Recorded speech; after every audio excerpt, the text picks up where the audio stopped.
No final da exibição, tem um vídeo de bônus. Vale a pena esperar.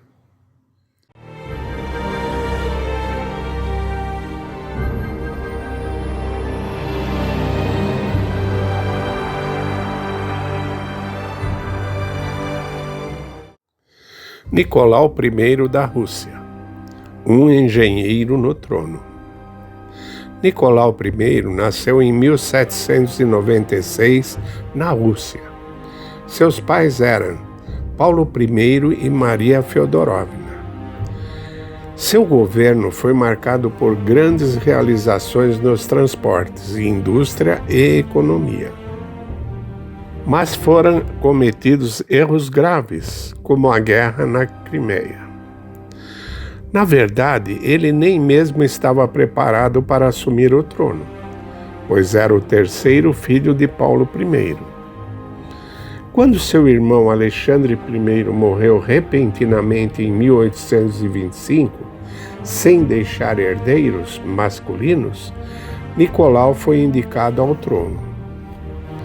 Como a maioria dos príncipes, Nicolau I recebeu uma educação militar. Além disso, gostava de ciências naturais e engenharia. Desenhava muito bem, mas não se interessava por humanas. Naquela época, os ideais universalistas do iluminismo já estavam fora de moda, e a nova onda do momento era o movimento estético e ideológico denominado romantismo. O romantismo tinha como uma de suas maiores características o nacionalismo e o heroísmo.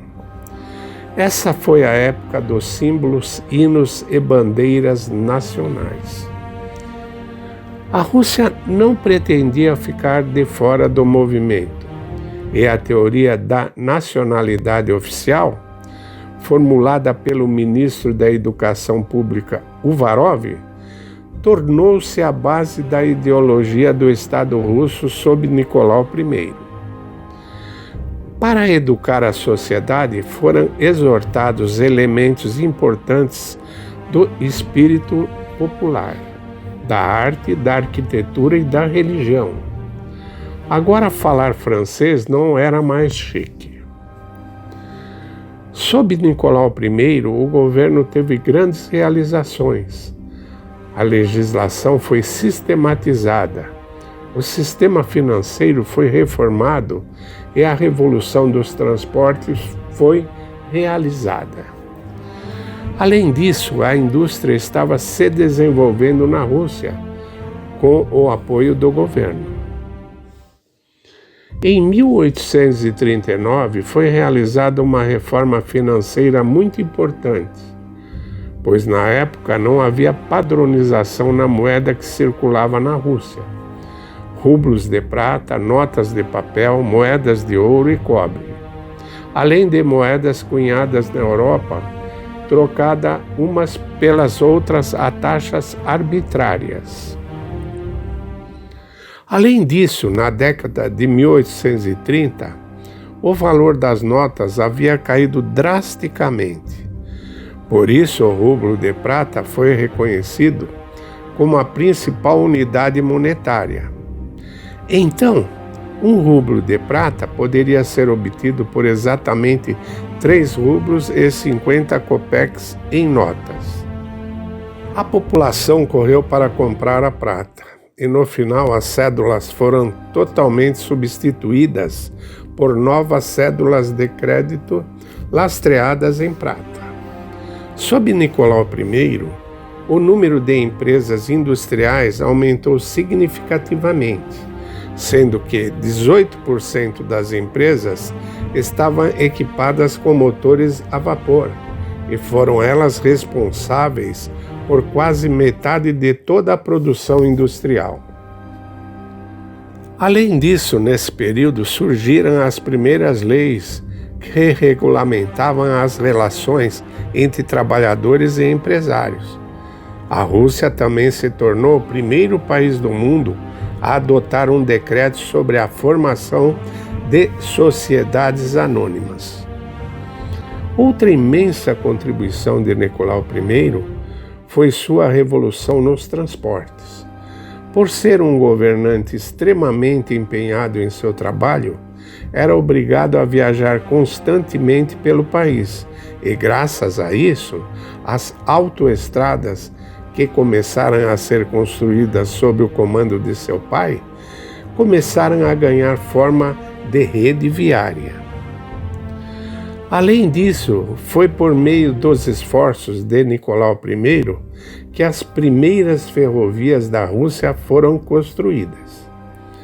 Para fazer isso, o imperador teve que superar sérias resistências.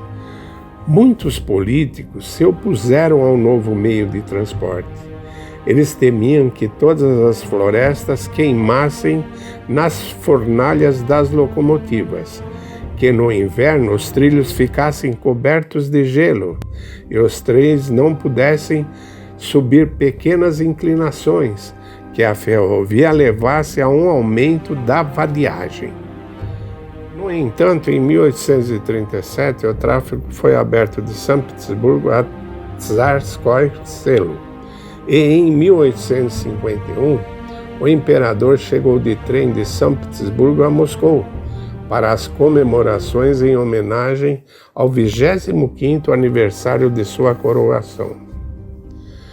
Até o início de 1850, a política externa de Nicolau I foi bem sucedida.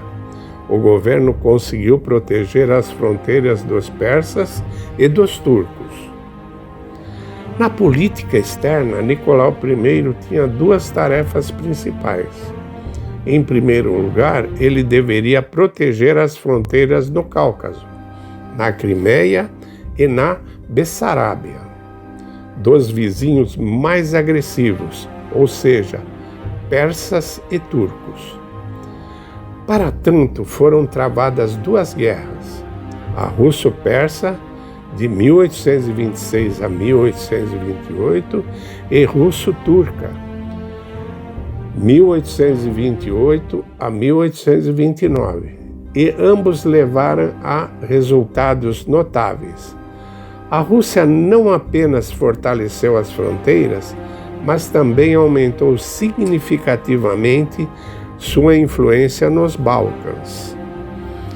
Além disso, de 1833 a 1841, vigorou um tratado entre a Rússia e a Turquia, segundo o qual ambos poderiam fechar os estreitos de Bósforo e de Dardanelos para seus inimigos. Em 1848, Franz Joseph, chefe da Casa Imperial Austríaco, pediu-lhe ajuda contra a Hungria.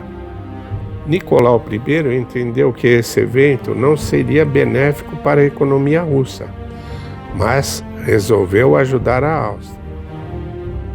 Em 1849, o exército russo juntou-se às tropas austríacas e salvou a monarquia austríaca do colapso. Em geral, a política externa do reinado de Nicolau I pode ser chamada de racional. Ele tomava decisões com base nos objetivos que se propunha e nas oportunidades reais que o país tinha, até que um erro de percepção o faria cometer um erro terrível. Mas antes, gostaríamos de convidar a todos para conhecer o nosso livro 100 mitos da Revolução Russa. Uma ótima leitura para quem quer informação e não ficção. Mais informações no link da descrição do vídeo. E agora, voltando ao assunto, podemos destacar que no início de 1850, Nicolau I cometeu uma série de erros catastróficos de cálculo e entrou em uma guerra com o Império Otomano. A Inglaterra e a França ficaram do lado da Turquia. A Rússia começou a sofrer derrotas. Isso exacerbou muitos problemas internos. Em 1855, quando a situação já era muito difícil, Nicolau I morreu inesperadamente, deixando para seu herdeiro um país em uma situação extremamente difícil. Seu primeiro erro foi que o imperador subestimou o Império Otomano, que ele chamou de homem doente da Europa. Em segundo, ele esperava que a Grã-Bretanha se contentaria com o Egito e Creta, em troca de sua neutralidade. Em terceiro lugar, ele considerava que a França estava muito ocupada com problemas internos para intervir na guerra. E, finalmente, o imperador russo acreditava que a Áustria, em gratidão por sua ajuda com a Hungria, ficaria ao lado da Rússia, ou pelo menos permaneceria neutra. Mas os Habsburgos foram ingratos porque tinham seus próprios interesses nos Balcãs, e uma Turquia fraca era mais lucrativa para eles do que uma Rússia forte. A Rússia caiu em um vazio diplomático absoluto. Todos os países da Europa romperam relações diplomáticas com ela, exceto o Vaticano e o Reino de Nápoles. E isso significou o fim do comércio internacional, sem o qual o Império Russo não suportaria. Em julho de 1854, o embaixador russo em Viena informou que a Inglaterra e a França estavam prontas para concluir uma trégua com a Rússia e iniciar negociações. Os fracassos na guerra prejudicaram seriamente sua saúde.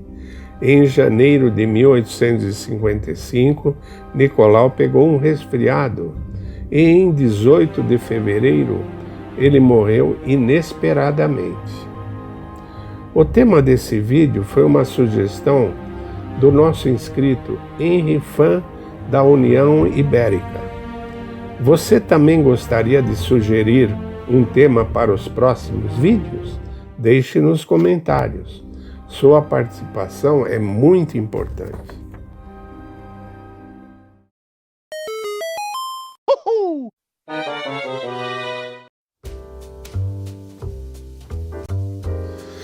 Agora vamos apresentar uma das receitas prediletas do imperador Nicolau I: almôndegas fritas de frango. Escrita pela primeira vez no Almanaque das Mercearias de 1853. Tire a casca do pão.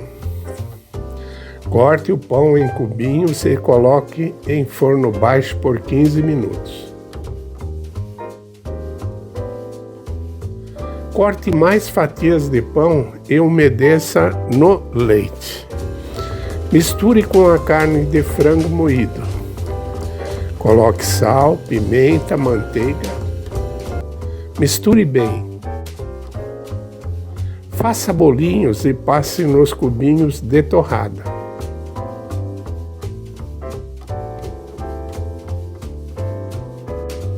Frite as almôndegas em uma frigideira.